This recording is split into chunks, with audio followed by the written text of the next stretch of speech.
하나님 말씀 우리 함께 나누겠습니다. 로마서 15장 14절로 21절입니다. 하나님 말씀 신약성경 260페이지 로마서 15장 14절로 21절까지입니다. 이 말씀의 전체적인 내용을 요약을 하면 예수님의 일꾼이 받는 은혜입니다. 예수님의 일꾼이 받는 은혜입니다. 저와 여러분들은 예수님의 제자들이요, 크리스찬들이요, 예수님의 제자로 부름을 받은 일꾼들입니다. 할렐루야. 하나님의 일을 하는 사람들입니다. 그러므로 그와 같은 차원에서 우리가 말씀을 먼저 함께 봉독하고 은혜를 함께 나누십시다. 봉독하시겠습니다. 내 형제들아, 너희가 스스로 선함이 가득하고 모든 지식이 차서 능히 서로 권하는 자임을 나도 확신하노라.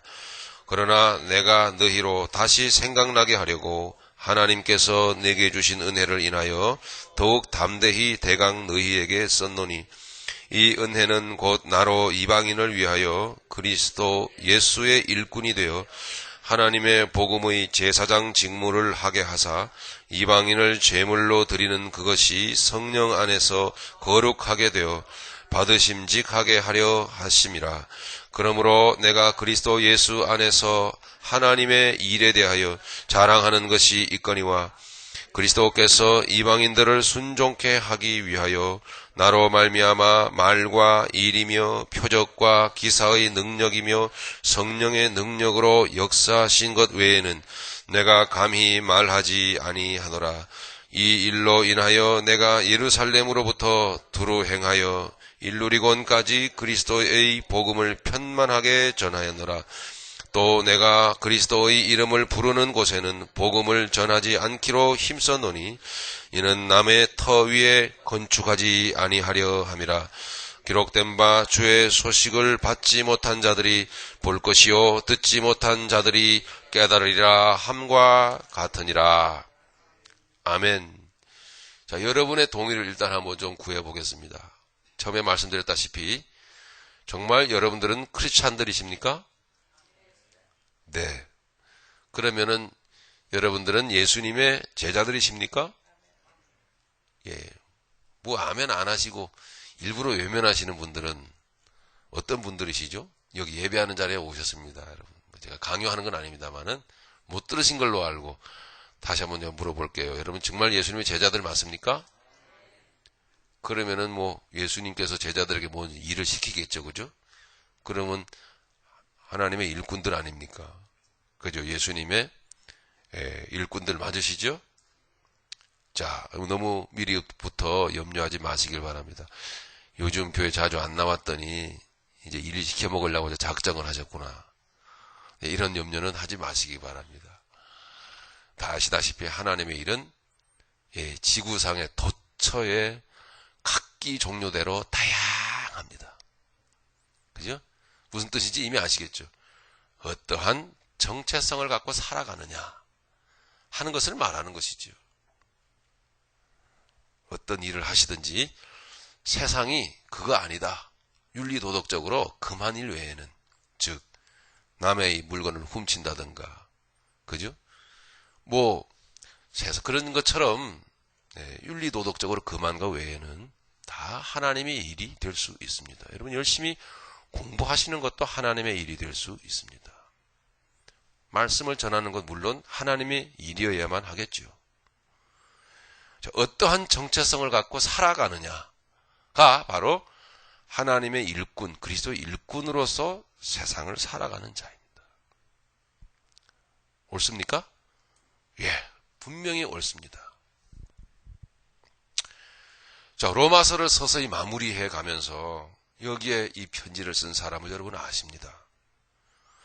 이 사도 바울은 과거에 많은 지식과 그리고 많은 어떤 갖추어진 모든 환경과 그리고 젊음과 패기와 미래의 비전과 그리고 주변에 그 뭐랄까요, 시기 질투마저 섞인 그 흠모하는 그 선망하는 그 선망의 대상으로서 사도 바울은 이제 성공하면서 살아가는 일만 남았던 사람입니다. 더군다나 나는 하나님을 섬기는 자다라고 하는 그 자부심과 굳건한 믿음마저도 워낙 튼튼했고 철저했습니다. 뭐 어디 흠잡을 데 없는, 오늘날로 치면 도대체 뭐 어떻게 해야 돼요? 신앙생활도 잘하고 사회에서도 성공하고. 얼핏 어떤 그 설문지를 보니까요, 그 통계 자료를 보니까 최고로 초특급 최고로 최고의 그 신랑감, 신부감으로 이렇게 인정받을 수 있는 그 사람들의 그 사람의 그런 사람의 그 자격을 보니까 남자는 여자하고 조금 달라요. 남자는 의사가 가장 선호해요. 최고의 신랑감으로. 물론 공부는 얘기하지 않겠습니다. 말하지 않겠습니다. 최고의 신랑감은 의사. 그리고 젊으면서, 그것뿐만 아닙니다. 당사자만 보는 게 아니고 집안이 좋아야 합니다.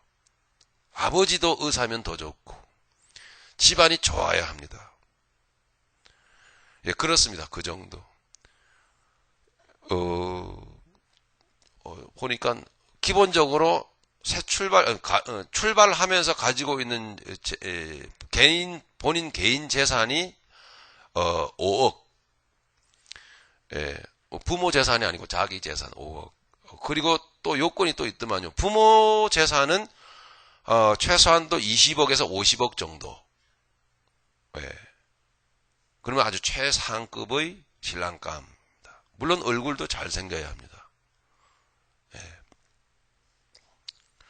여자는 어떤 직업을 가진 자일까요? 여자는 교사. 그냥 교사가 아닙니다. 교수. 장차 교수가 될 정도의, 그 정도의 어떤 실력을 갖춘 그런 여자야. 물론 예뻐야 되고, 마찬가지로 개인 재산이 있어야 되고, 그리고 부모의 가정의 내력도 좋아야 합니다. 그리고 흠이 없어야 됩니다. 물론 남자 여자나 어느 정도 키는 받쳐줘야 됩니다. 그런 쭉 설문이 나왔는데 그 사람들이요 거기다 이렇게 좀 설명을 붙여줬는데 이런 사람이 과연 있을까?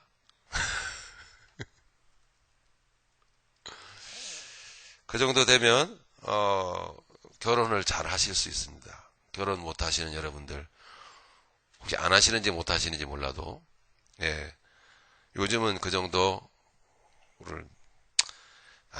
아닙니다. 그런 얘기가 아니었는데 자 누구 얘기하려다가 이런 얘기까지 나왔습니까? 사도 바울은 그런 사람이었어요. 정말 흠잡을 데가 없는 완벽한 남자. 참 아주 멋진 남자. 좋죠 여러분 자매님들 어떠세요? 안 좋으세요? 그런 사람이었습니다. 그러던 그가 여러분 아시는 대로 어느 날 하나님의 부름을 받았습니다. 하나님의 부름을 예수님의 부름을 받고 난 그 이후로부터 그 사도 바울은 주님의 일꾼이 되기로 결심을 하고 예수님의 일꾼이 되기를 결심을 하고 예수님이 그를 예수님의 제자로 불렀던 거죠. 예수님의 일꾼으로 불렀던 것입니다. 결심을 하고 그가 주님 앞에 무릎을 꿇게 되었습니다. 그러던 그가 그렇게 대단하던 그가 예수님 앞에 무릎을 꿇고 예수님의 제자가 되기로 결심하고 난 그 이후부터 아시는 대로 그의 입에서는 어떠한 고백이 나옵니까? 나의 이전의 삶은 그리스도 안에서 죽었다. 나 이제 옛날의 바울이 아니다. 그는 사울이었고 그는 스스로 큰 자였으며 스스로 만족한 자였다. 나 이제는 그리스도 예수님을 따르는 제자로서 결단하며 주님이 시키시는 일을 하기로 결심합니다. 옛날에 있었던 나는 이미 죽었다라고 말합니다. 우리 믿음의 사람들에게 주님은 이것을 우리에게 사실 주문하고 계십니다. 오늘 말씀을 통해서 누구나 사도 바울을 귀하게 여기지 않는 사람이 어디 있겠습니까마는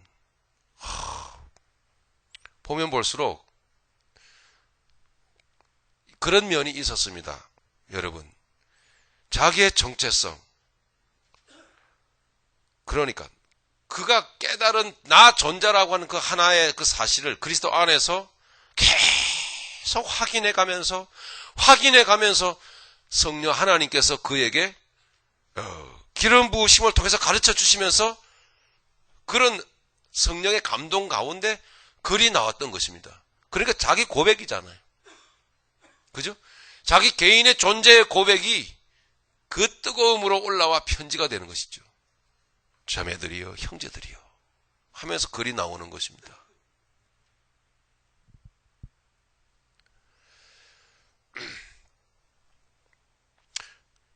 마찬가지로 여러분들, 대답하신 여러분들, 나는 크리스찬이 되었습니다. 크리스찬입니다. 그리고 나는 이제 하나님의 일꾼이 된 자입니다. 여러분 다 동의를 하셨습니다. 예수님의 일꾼이 된 것입니다. 나는 이제 예수님의 일을 하는 자입니다. 라고 여러분 고백을 하셨다면 한번 제가 말씀드리는 대로 느낌이 오시죠? 한 번 살아가는 인생인데 마음 다부지게 먹고 좀 마음 독하게 먹고 나에게도 이런 자기의 정체성을 다시 한 번 더 재확인하는 시간이 좀 필요하겠다. 그런 마음 올라오시죠? 네, 좋습니다. 여기 한 분.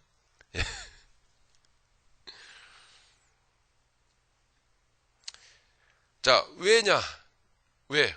오늘 이 말씀을 주님이 이렇게 우리 일꾼 부르셨습니다. 우리 열심히 일합시다. 우리는 그러면 행복하고 복됩니다. 그러고 끝나면 됩니다. 그렇게 설교해도 뭐 틀린 설교라고 누가 말하겠습니까마는 하나님께서는 오늘 이 믿음의 거인을 통해서 너의 인생도 단 한 번 아니냐. 너무 떨지 마시길 바랍니다. 무슨 일을 시키려고 또 저러나. 그러지 마십니다. 예. 사도 바울이라고 하는 사람은 그런 자기 정체성 앞에 무릎을 꿇고 자기를 판던 사람이라는 얘기입니다. 그래서 그 결과로 나 옛 사람은 난 죽었다. 나 옛날 나 사울은 죽었어. 그 이야기를 너무 영적으로, 너무 여러분 복음적으로만 자꾸 이해하려고 하지 마시고 그러면 여러분 아신 바 됐죠. 나는 그리스도 안에서 모든 사람이 죽었고 새 생명 가운데 거하는 이런 다소 너무 오래 들었던 까닭에 추상적으로 여러분이 느껴질 수 있어요. 좀 현실로 돌아와서 나라고 하는 이 한 사람이 과연 그리스도인으로서 필요하지 않겠나 싶어요. 그죠? 필요하지 않겠나? 어떤 관념적인 추상적인 어떤 차원에서 옛사람은 죽었고 새 사람으로 산다 그러지 마시고 다시 한번 여러분 그저 옛날 사람 그 사람이 그대로 앉아있진 않은가 한번 생각을 해보시자는 얘기죠.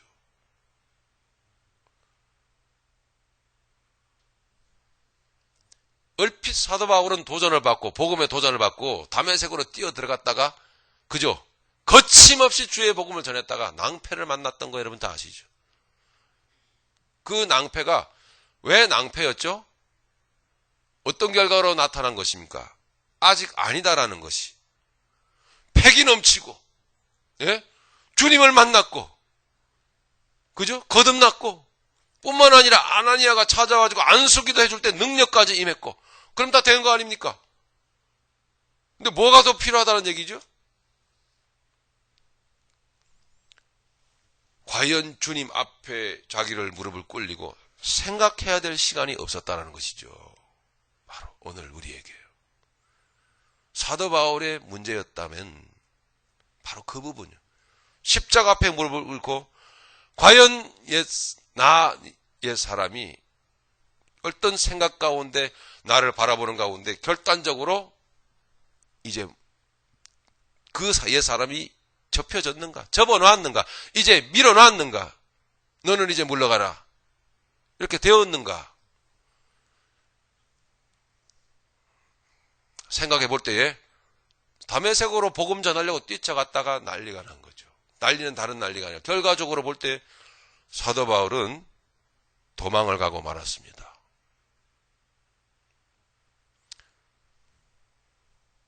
여러분, 우리 금요 기도회 때 우리 스데반 집사님을 함께 나누었죠.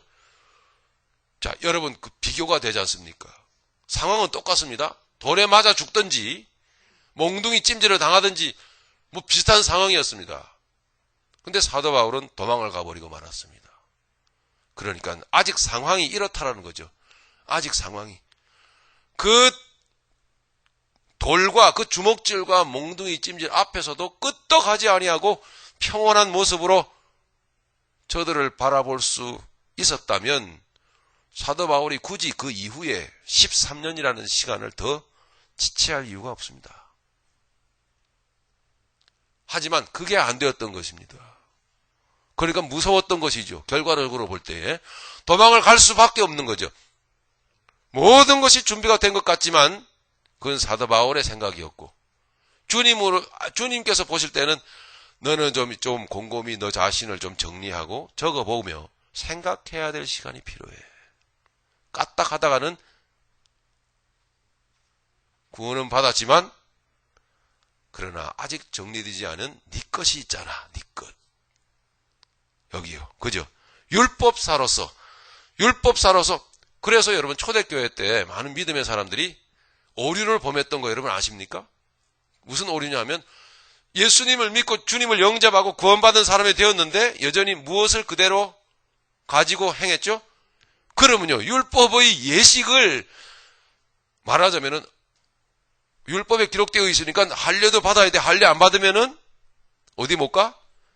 천국 못 가. 이런 생각을 가지고 이게 얼마나 여러분 우스워요.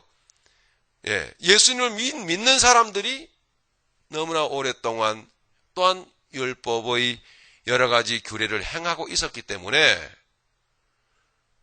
예수님과 율법이 같은 자리에 올라가셨던 거예요. 이것을 원하실까요? 하나님께서 원치 않으셨던 거예요. 왜냐? 모든 구약의 율법은 예수님을 예표하는 것으로서 이제 실제가 왔기 때문에 율법의 그런 관습적인 행위는 해서는 안 되는 거예요. 할 필요가 없는 게 아니라 해서는 안 되는 거죠. 그런 율법적인 관습적인 행위를 하면은 예수님을 욕보이는 거예요. 자, 그와 같이 열심만 있다고 되는 것이 아니었고 생각을 해야만 되는 것이었다는 것이죠. 사도 바울에게 그 철저했던 그 바리새인이었던 사도 바울에게 이것이 얼마나 철저하게 생각 가운데, 지식 가운데, 삶 가운데 들어져 있었겠습니까? 그런 것들을 하나님이 다 끄집어내셔 처리하셔야만 됐기 때문에 또한 영적인 실력도 아직 안 됐고 그랬기 때문에 사도 바울은 그 결과적으로 나타난 모습이 그냥 광주리 타고 성에서 몰래 야밤에 조용히 내려와서 도망을 칠 수밖에 없었습니다. 마치 형을 속이고 도망가는 야곱처럼 어쩌면은 아직 아니다 이 말입니다. 그러므로 그와 같은 차원에서 우리 생각을 자기 자신을 한번 생각을 해보아야 합니다.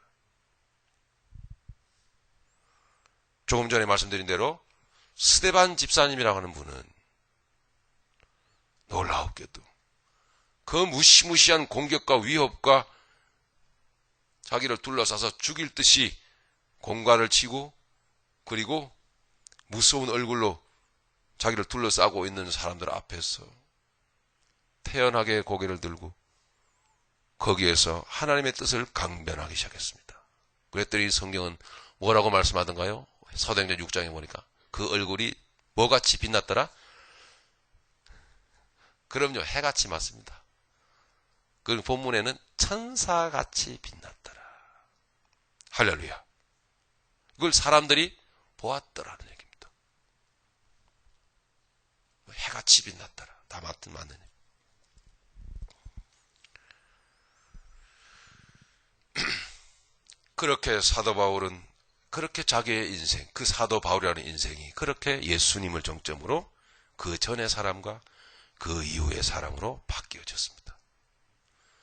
오늘 그렇게 이 놀라운 우리가 로마서를 마무리해 가면서 로마서를 통하여 우리가 참 깊은 하나님의 뜻과 신앙의 교리를 배우고 우리가 듣게 되었던 것이죠. 자, 마지막에 다다라, 15장에 다다라. 나는 자기는 누구? 그리스도의 일꾼이다라고 분명히 고백을 합니다. 그럼 오늘 저와 여러분들도 나는 그리스도 예수의 일꾼입니다 라고 여러분 고백을 하셨습니다. 하면 아직 그 수준이 되었든지 아니면은 사도 바울과 같은 수준이 못 되었든지 간에 우리 한번 말씀을 함께 나눠보고 가슴으로 한번 받아들이는 이 시간 되기를 간절히 바랍니다. 귀중하디 귀중한 이 한 번의 인생을 저는 도전합니다. 저는 여러분 앞에 분명히 말씀을 드립니다. 저는 도전합니다. 사도 바울처럼 한번 살아보고 싶다.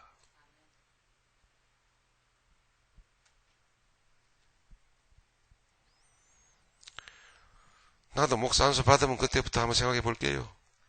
그러지 마세요. 이건 평신도와 아까 스데반 집사님 평신도잖아요. 평신도와 그리고 사도가 성직자와 평신도가 차이가 없습니다. 예수님의 일꾼은 동일합니다. 자, 한번 보시죠. 그러므로 예수님의 일꾼에게는 하나님이 은혜를 주시잖아요. 그죠? 은혜는 단순히 좀 여러분 뭐랄까요? 오늘 현실적 차원에서 말씀은 은혜는 단순히 영적인 것만을 말하는 것은 아닙니다. 그가 은혜 받은 일꾼이 영적으로 은혜를 받아서 주의 일을 감당할 뿐만 아니라 이 세상 살아가는 동안에 필요한 모든 것들을 공급하시는 것도 은혜입니다. 모든 것들이 다 은혜인 것입니다. 영육간의 모든 것들이 다 은혜라고 하는 것이죠. 오늘 이 본문 안에는 그 환경적인, 그 조건적인, 그 물질적인 은혜는 굳이 언급할 필요가 없기 때문에 언급을 안 한 것이에요. 이해가시죠? 굳이 언급할 필요가 없어. 그래서 말할 필요가 없는 거야. 주님이 나를 일일 시키실 때는 필요한 세상적인 조건들도 갖춰주셔야만 하는 것이지. 맞습니까? 그래서 그걸 구구절절히 일일이 말할 필요가 없습니다. 그건 다 누구나 아는 일입니다. 여기서 말하는 예수님이 일꾼이 받는 은혜 안에는 다 포함되어 있는 것입니다.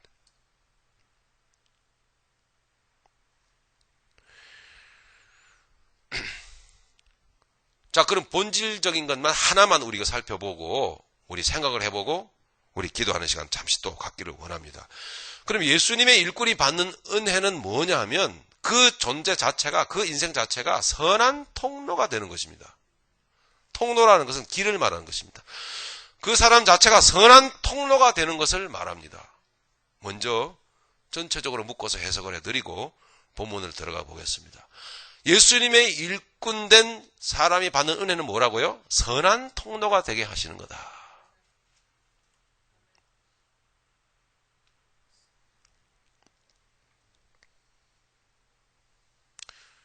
예수님의 일꾼이 된다라는 것은 뭐겠습니까? 말 하나마나?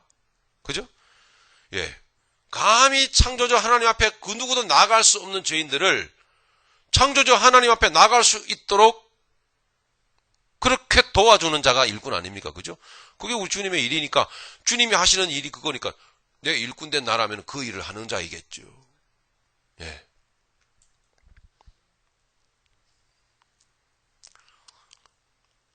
자, 좀 읽죠? 14절. 내 형제들아, 너희가 스스로 선함이 가득하고 모든 지식이 차서 능히 서로 권하는 자임을 나도 확신하노라. 너희의 신앙이 신실한 건 나도 안다. 하지만 내가 너희들에게 하는 이 말이 잔소리가 되지 않기를 바란다. 매우 중요하기 때문에 다시 반복하는 것을 너무 피곤하게 듣지 말라. 이런 얘기. 15절, 그러나 내가 너희로 다시 생각나게 하려고 하나님께서 내게 주신 은혜를 인하여 더욱 담대히 대강 너희에게 썼노니. 16절입니다. 오늘 중요한 본문.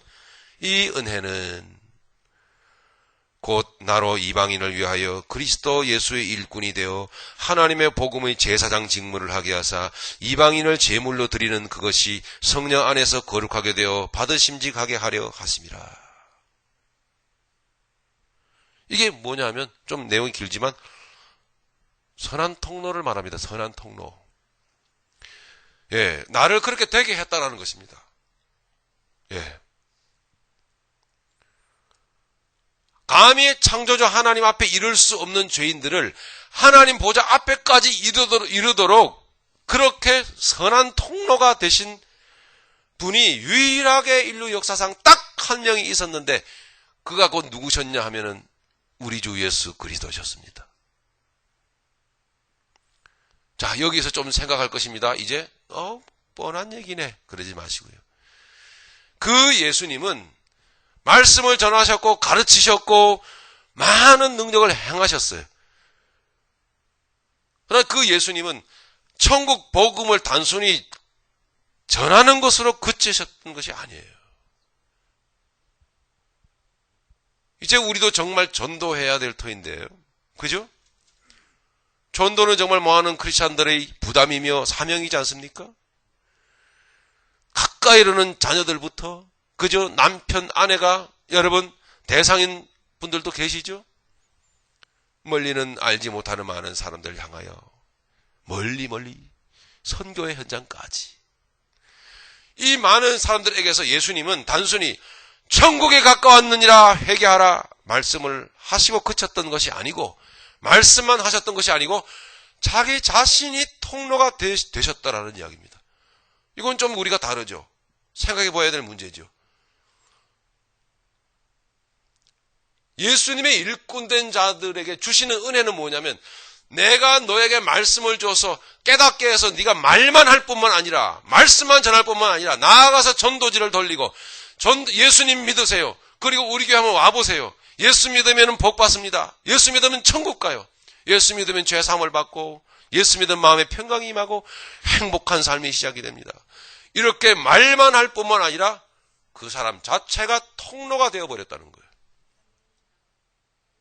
사도 바울은 그거를 고백을 해요. 우리가 알지 못하는 부분이었습니다. 사실은. 놀라운 발견 아닙니까? 왜냐하면 여기가 뭐라고 말하고 있는 거예요. 자기는 제사장으로 부름을 받아 제사장의 직무를 수행해서 내가 많은 이방인들을 등에 업고 번제단 위로 올라갔던 사람이다. 이렇게 자기의 일꾼의 그 정체성을 해석을 해요. 늘 말씀 앞에 무릎을 꿇으면은, 내가 로마서를 그렇게 많이 읽었었건만은 왜 이 내용이 예전에는 눈에 안 들어왔고 이제서야 눈에 들어오는가 싶었어요. 어저께 새롭게.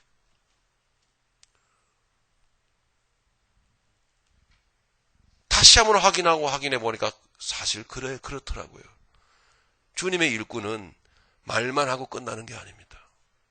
진정한 주님의 일꾼은 내가 통로가 되어야 되는 거죠.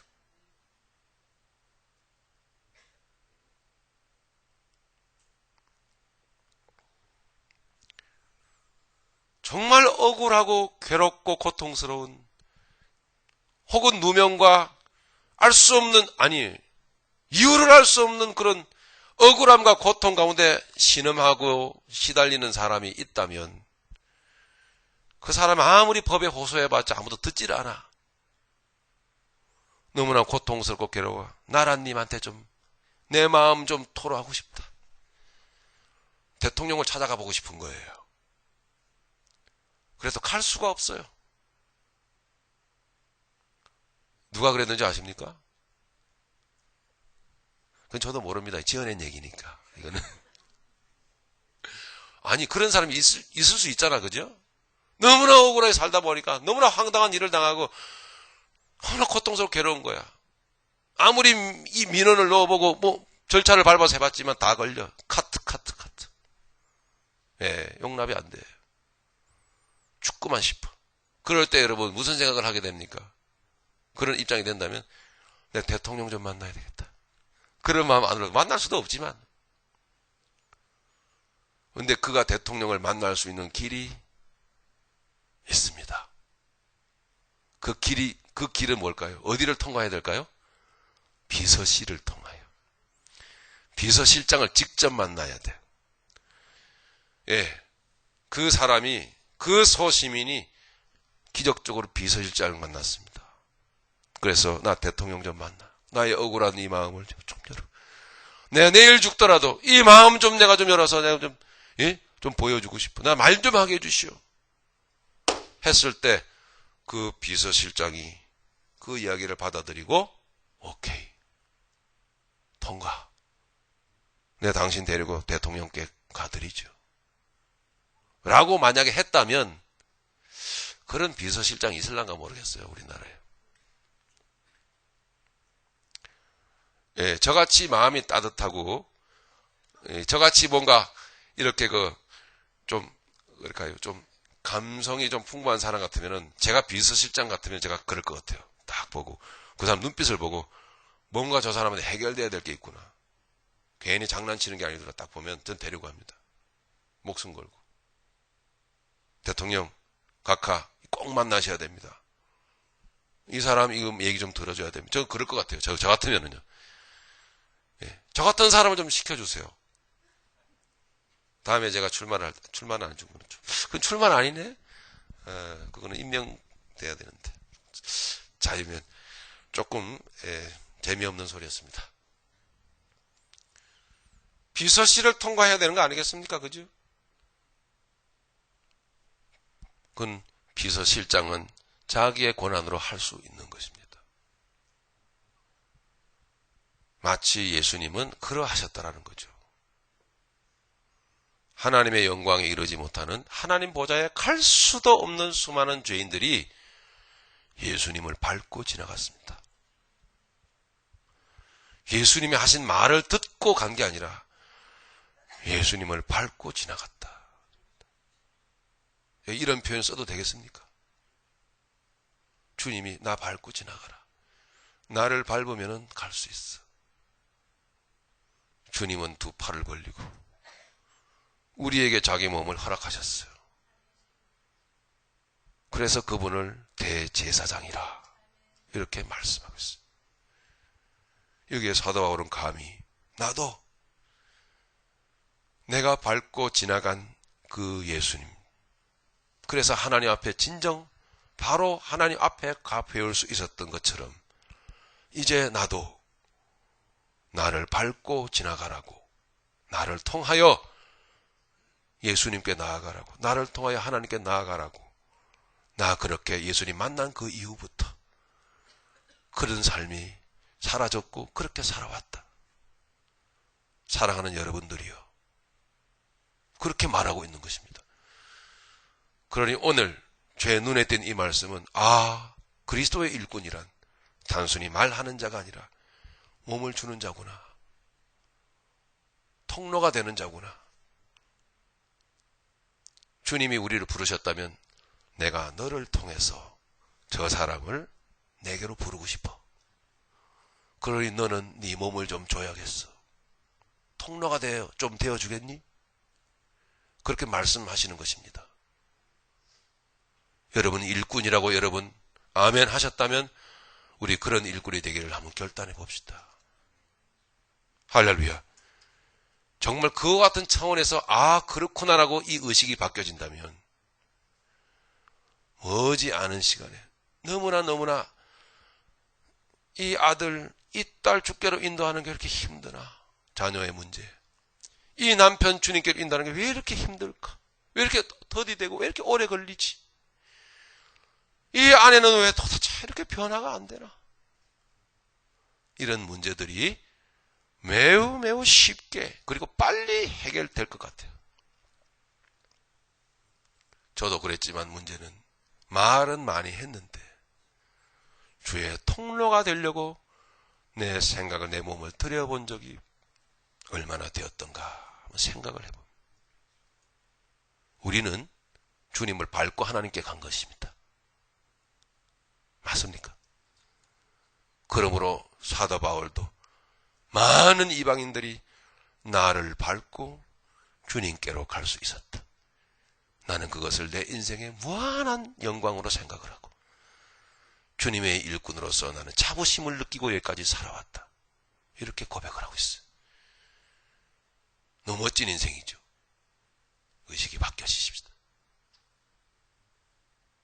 예수의 통로,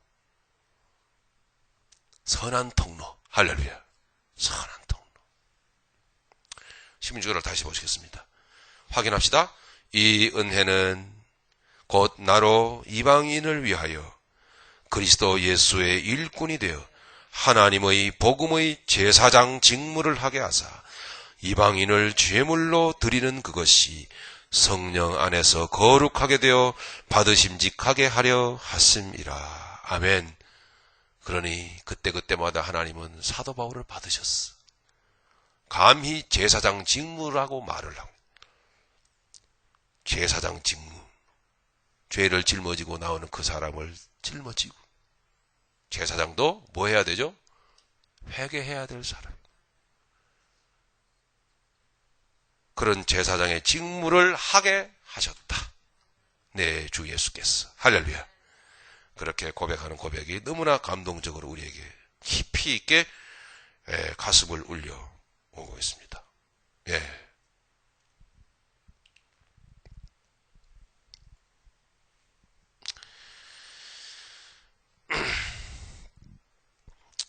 그와 같은 차원에서 만약에 우리가 실제로 여러분들이 어떤 권한이 있다면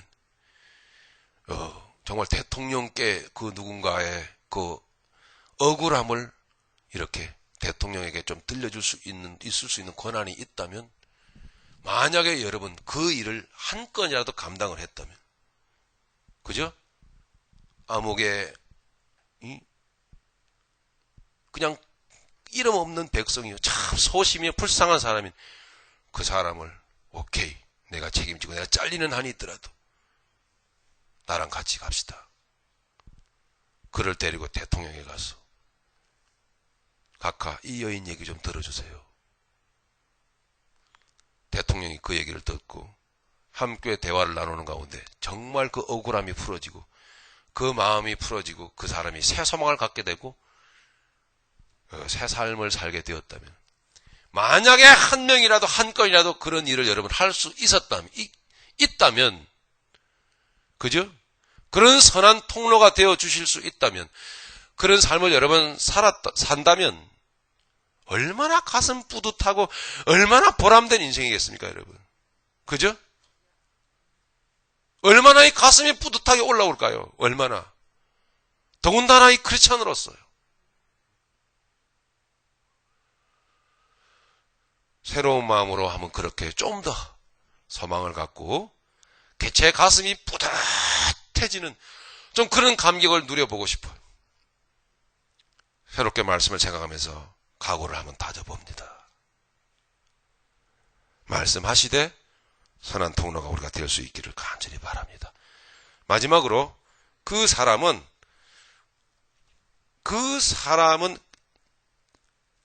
그런 행동, 그런 말이 그 사람에게 나오는데 그것밖에는 안 해.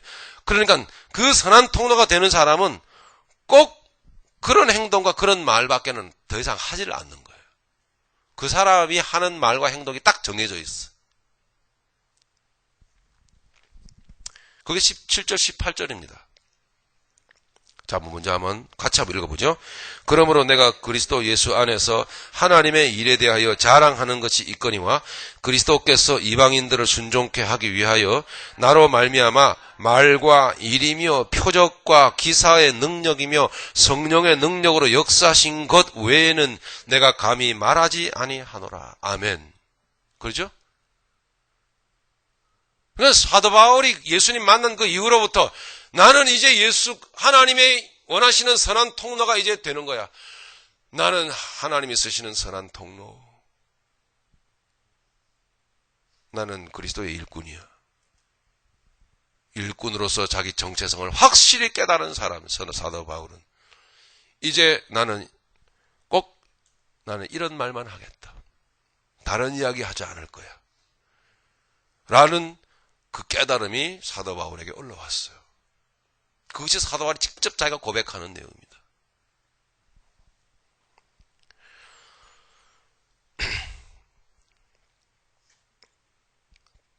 18절에 제가 보겠습니다. 그리스도께서 이방인들을 순종케 하기 위하여 나로 말미암아 말과 일이며 삶을 말하죠. 표적과 기사의 능력이며 성령의 능력으로 역사하신 것, 이것만. 이것 외에는 절대 말하지 않기로 작정하였노라. 그럼 무슨 뜻일까요? 처음에 말씀드린 대로 물론 그렇습니다. 여러분, 그리스도의 일이라고 하는 게, 여러분 교회에 와가지고 교회에서 여러분 이렇게 목사님을 도와서 또 목사님이 좀 설교 좀 해주세요. 그럼 설교하고, 또 주의 일 이거 감당해 주세요. 방송실에서 좀 도와주세요. 저 주방에서 일 좀 해주세요. 그 일하고, 행정실에서 행정 좀 돕고. 물론 주의 일이죠. 근데 이게 어떤 차원에서 일이 아닐 수도 있잖아, 그죠? 왜요? 그 정체성이 확실하지 않으면은 껍데기는 교회에서 일을 해도 주의 일이 아닐 수도 있다는 거 아시죠? 여러분? 선한 통로가 되고자 하는 그 정체성이 분명히 해요. 그 사람은 그 다음부터는 외형적으로 주의 일 같아 보이는, 외형적으로 하나님의 일 같아 보이는 그와 같은 일을 단순히 외형적으로 하는 사람이 아니고, 가정에서 어린아이 젖먹이 어린아이 젖을 먹이는 일부터 그 다음부터는 주의 일이 되도록 합니다. 기도하면서 아이에게 젖을 먹이고, 아이가 울며 짜증 부릴 때 같이 짜증 부리고 신경질 내는 게 아니라 그 아이를 위하여 영적으로 더 깊이. 어린 아이들은 참고적으로 이 몸도 약하고 여러 가지 아직 그 정신세계라든가 어떤 어른으로서의 인식이 지금 이게 갖춰지지 않았기 때문에요. 모든 것, 이 상당히 연약합니다. 그래서 악한 것들이 역사를 많이 해요. 어린아이들은. 기도 많이 해줘야 돼요. 품어줘야 되고, 자꾸 예수의 이름으로 보호하고, 내가 예수의 심장으로 이렇게 보호해서 물리칠 것이 또 있거든요. 물리쳐줘야 되고, 계속 그래야 돼요. 아이들이 막 경계하는 게 단순히 그냥 이 육체적인 생물학적 차원에서 어떤 그런 일 때문에 경계하는 게 아니에요. 영적인 역사도 있어요. 그러므로. 그래서 그런 일부터 여러분 일을 할 때에, 그렇죠. 저는 이게 그렇게 잘 안 되더라고요. 전에 보니까. 우리 저 뒤에 예빈이가 지금 다 커가지고 이제 대학교 1학년이 되었지만 제가 얼마나 예민한지. 그래서 이름이 정예민이라고 지었어야 되는데 얼마나 예민했던지 너무너무 하여튼 잠을 안 자요. 애가. 그래서 밤에 잠을 못 자면 낮에 제가 나가서 일을 해야 되는데 일을 못 하잖아요. 한 방에서 애를 데리고 씨름을 하는데 남편도 예민하잖아요. 그러니까 저 예민한 남편이 그냥 뽀시락거리기만 해도 깨는 남자가 그러니까 아이를 이렇게 안고 등에 업고 어쩔 줄을 몰라요. 허구한 날 그래. 그래서 간신히 아이를 보듬고 방에 들어와가지고 자기도 좀 자야 되니까 해서 눕힙니다. 잡니다. 그러면은 이제 안도의 한숨이 나오지 않습니까? 그러면 한숨 소리 깨요.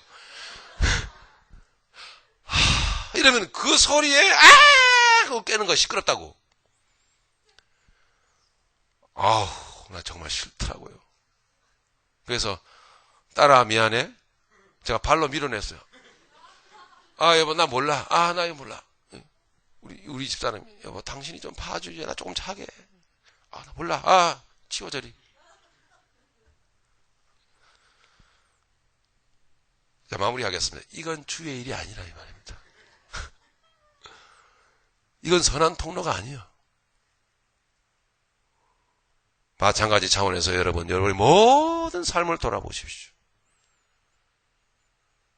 선한 말, 좋은 말을 우리가 할 수 있지만 주님은 말로 끝나시지 않았습니다. 나를 밟고 지나가라고 몸을 주셨어. 그리스도의 선한 일꾼으로 부름받은 우리의 몸을 줄 수 있기를 바랍니다. 아름다운 통로, 선한 통로. 대통령 비서실 바로 관저 바로 옆에 붙어 있는 비서실의 비서실장들이 다 됩시다. 할렐루야. 그래서 선한 통로가 되어서 단 한 영혼이라도, 한 건이라도 대통령께, 우리 하나님께 그를 인도할 수 있고, 그래서 정말 감춰졌던 억울한 그 아픔이 벗겨지고 해결될 수 있게 해주었다면 나는 뿌듯한 것입니다. 감격스러운 것입니다. 뒷부분은 오늘 설교하지 않겠습니다. 그래서 사도 바울은 그렇게 나는 살 수 있었다라고 고백합니다. 나는 매우 행복하다고 사도 바울은 자기를 선포하는 것이죠. 우리 그렇게 예수님의 일꾼으로 부름을 받았습니다. 자, 우리 그렇게 예수님 우리에게 은혜를 주십니다. 할렐루야. 그렇게 예수님의 일꾼이 받는 은혜가 오늘 이렇게 기록되어져 있습니다. 우리 그렇게 살 수 있었다면 얼마나 우리가 행복할까요?